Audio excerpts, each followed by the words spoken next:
biasanya itu penyembelihan pengorbanan.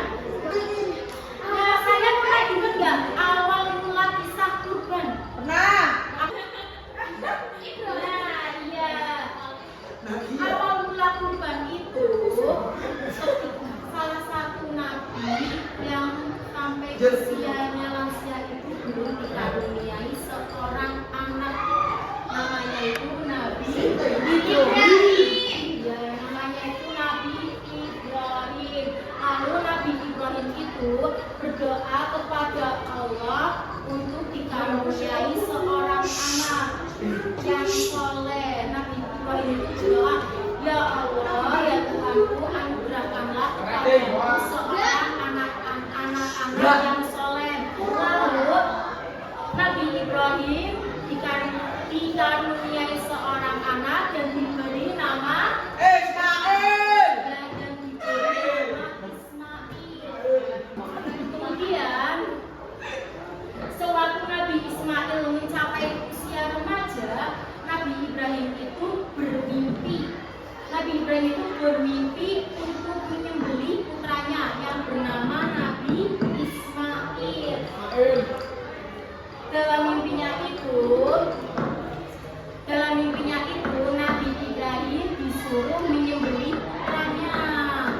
Nah, di sini tuh Nabi Ibrahim berkata kepada Nabi Ismail, hai anakku, sesungguhnya aku melihat dalam mimpi bahwa aku menyembelihmu, maka pikirkanlah apa pendapatmu. Lalu Ismail menjawab apa? Apa yang dikatakan Ismail? Tinggal disebelah aja. Menjawab, wahai kerjakanlah apa yang diperintahkan kepadamu, insya Allah engkau akan mendapatkan termasuk orang yang sabar. Nah, dengan tingkat keimanan yang luar biasa, Nabi Ismail ikhlas melakukan apa yang telah Allah Subhanahu wa Ta'ala perintahkan kepada Nabi Ibrahim. Lalu Nabi Ismail membaringkan badan dan siap untuk disembelih oleh Nabi Ibrahim. Di situ Nabi Ismail itu tetap sabar dan tetap menjalankan perintah itu.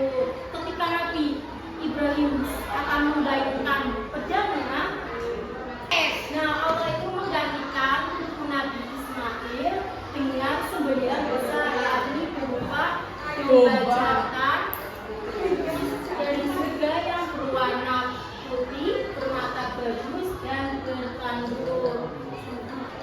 Nah, di sini ada, hai Ibrahim, sesungguhnya kamu telah membenarkan mimpi itu. Sesungguhnya demikianlah kami memberi balasan kepada orang-orang yang bertobat, dan sesungguhnya ini benar-benar satu ujian yang nyata, dan kami tebus anak itu dengan seekor sembelihan yang besar. Terdapat pada surat As-Saffat ayat 104. Nah, surat di sini itu berbunyi wa nadainahu ayya Ibrahim, yang artinya Nabi Ibrahim berbuat demikian supaya tetap berhati-hatinya dalam melaksanakan perintah Allah, tidak bergembur ketika pisaunya diayunkan, lalu kami panggil dia dari arah kiri. Wahai Ibrahim, ayat ini tuh menjelaskan ketika Nabi Ibrahim akan menyembelih putranya, dia tidak ada yang mengganggu, jadi cuma ada Nabi Ibrahim dan Nabi Ismail. Nah, di sini ada pengertian kurban. Kurban adalah ibadah menyembelih hewan tertentu pada hari raya Idul Adha dan hari-hari tasyrik. Hari-hari tasyrik apa? Hari-hari tasyrik itu apa? Hari-hari yang tidak boleh melakukan puasa. Hari-hari ini pada tanggal 11 sampai 13 Zulhijjah sebagai bentuk ketaatan dan pendekatan diri kepada Allah Subhanahu wa Ta'ala. Ibadah ini merupakan syariat yang diteladani oleh Nabi Ibrahim dan Nabi Ismail alaihissalam untuk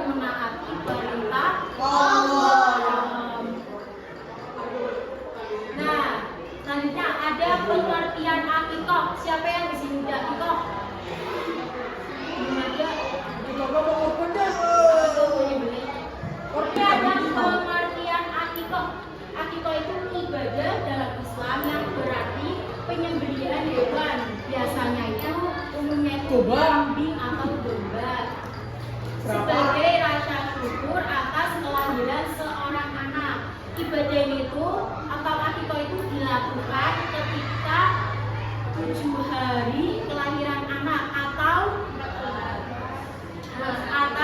kelipatan 7, jadi 7, 14 atau 21 hari setelah kelahiran anak. Nah, jumlah hewan anak laki-laki itu ada berapa? Kambing. Ya, kalau anak perempuan? Ya, jumlah hewan yang akan diakikahi itu ada 2 ekor kambing untuk laki-laki dan 1 ekor kambing untuk perempuan. Nah, di sini ada dalil Quran surat Al-An'am ayat 121. Ayo baca bersama-sama.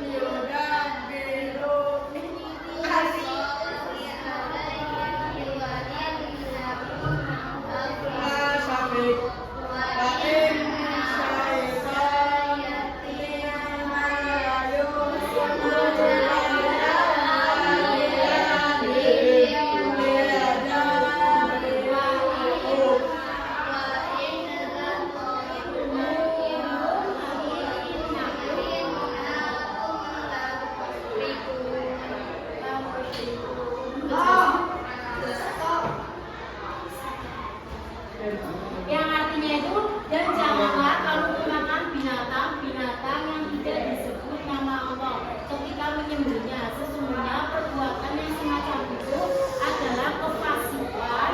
Sesungguhnya syaitan itu membisikkan kepada kawan-kawannya agar mereka membantah kamu, dan jika kamu menuruti mereka, sesungguhnya kamu tentulah menjadi orang-orang yang musyrik.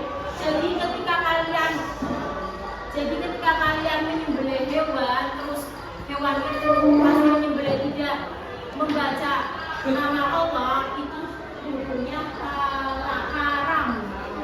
Nah, yang selanjutnya itu ada jenis hewan kurban. Jenis hewan yang bisa untuk dikurbankan itu apa aja?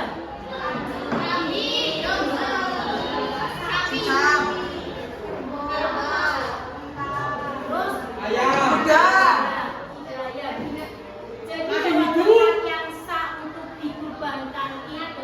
Ayam. Kambing atau domba. Nah, minimal usianya itu 1 tahun, atau biasanya domba itu 6 bulan. Jadi sapi atau kerbau minimal usianya berapa? 2 tahun ya. Nah, yang lain itu ada unta, minimal usianya itu 5 tahun. Nah, selanjutnya itu hewan yang tidak sah disembelih itu ketika hewan itu yang pertama itu unta, yang kedua Sakit perut. yang ketiga itu sakit parah,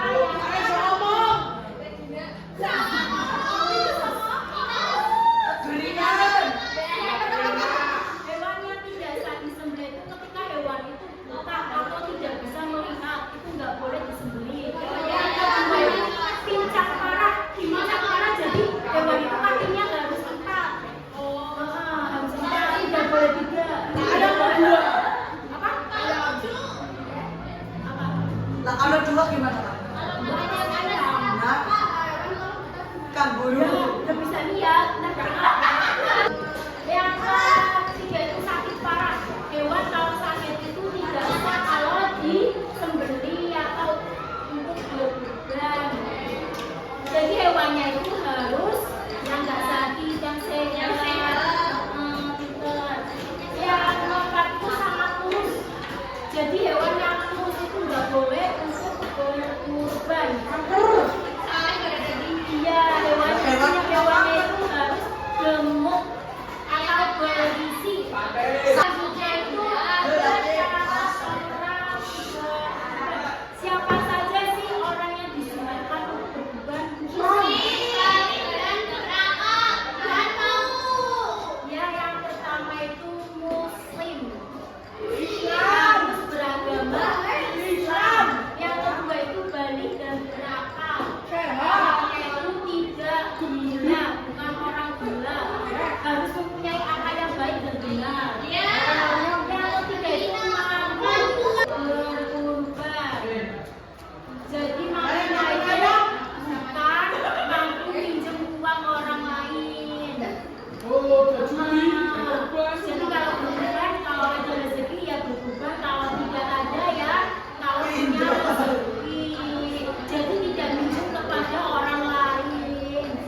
Ya Pak. Itu ada poin ketentuan penyembelihan hewan. Nah, setiap akan menyembelih hewan kan pastikan punya ketentuan-ketentuan. Yang pertama itu orang yang menyembelih.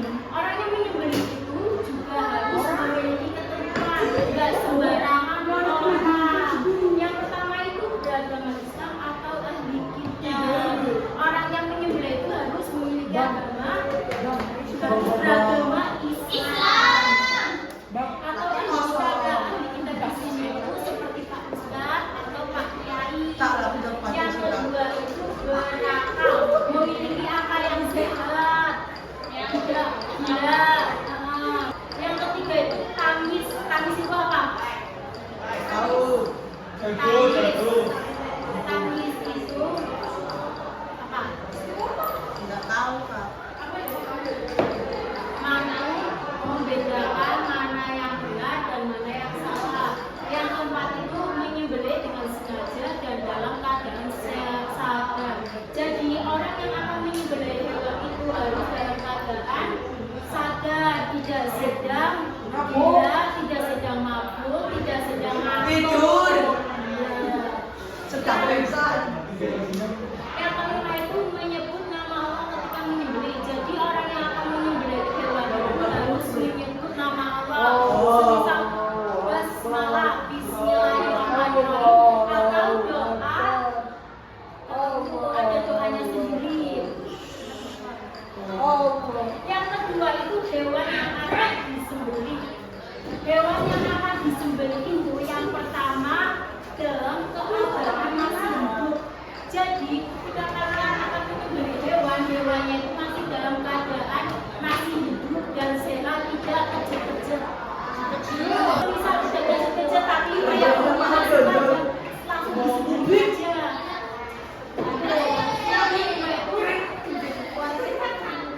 Yang kedua termasuk jenis hewan yang halal, baik dari segi zatnya maupun cara memperolehnya.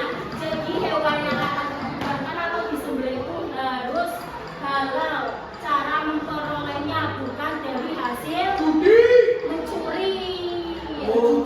Selanjutnya itu kan tadi kan ada orang yang menyembelih, ada hewan yang disembelih, terus ada ketiga itu ada alat yang digunakan untuk menyembelih hewan. Nah, alat yang digunakan untuk menyembelih hewan itu yang pertama itu harus tajam dan dapat melukai sehingga memudahkan hewan mati.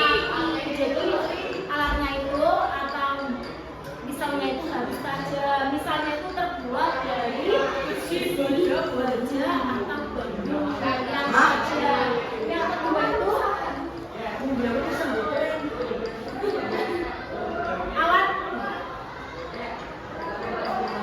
itu alat yang digunakan itu tidak terbuat dari tulang, kuku atau gigi karena ketiga benda itu tidak tajam. Yang terakhir itu ada proses penyembelihan hewan. Proses penyembelihan hewan itu yang pertama itu mengasah alat menyembelih setajam gigi. Nah, pisaunya itu atau alat yang untuk menyembelih itu harus diasah setajam mungkin agar ketika akan menyembelih hewan itu mudah. Yang kedua itu hewan yang disembelih dihadapkan ke arah kiblat kulingkan sebelah kiri rusuknya supaya mudah bagi orang yang menyembelihnya. Nah, jadi ketika akan menyembelih hewannya itu atau kambingnya itu dihadapkan ke kiblat. Misalnya dihadapkan ke arah kiblat, digulingkan kiri sebelah kiri rusuknya. Ini. Terus yang ketiga itu menyembelih pada bagian pangkal leher hewan agar mempercepat proses kematian hewan. Jadi ketika akan menyembelih hewan, yang pertama itu bisa disembelih itu sini pangkal leher hewan, bukannya disembelih bukan dari perut. Karena kalau dari perut itu akan memperlama proses kematian hewan. Jadi harus dari sini. Yang keempat itu mempercepat proses penyembelihan hewan agar tidak tersisa. hewan itu cepat mati. Jadi hewan tidak akan tersiksa.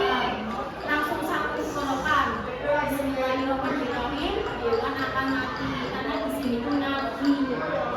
Nah yang terakhir itu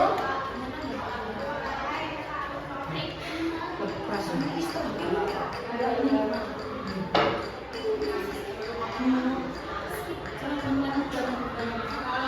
Nah, dari penjelasan tadi ada hikmah yang dapat kita ambil. Yang pertama itu hikmah dari kurban. Yang pertama itu lebih mendekatkan diri kita kepada Allah. Iya, jadi ketika kalian berkorban, kalian akan lebih dekat kepada Allah, mendekatkan diri. Yang kedua itu membentuk sikap patuh dan taat kepada Allah. Yang ketiga itu melatih diri bersikap dermawan. Jadi melatih diri kalian itu untuk bersikap dermawan, tidak pelit. Yang keempat itu melatih diri agar lebih peduli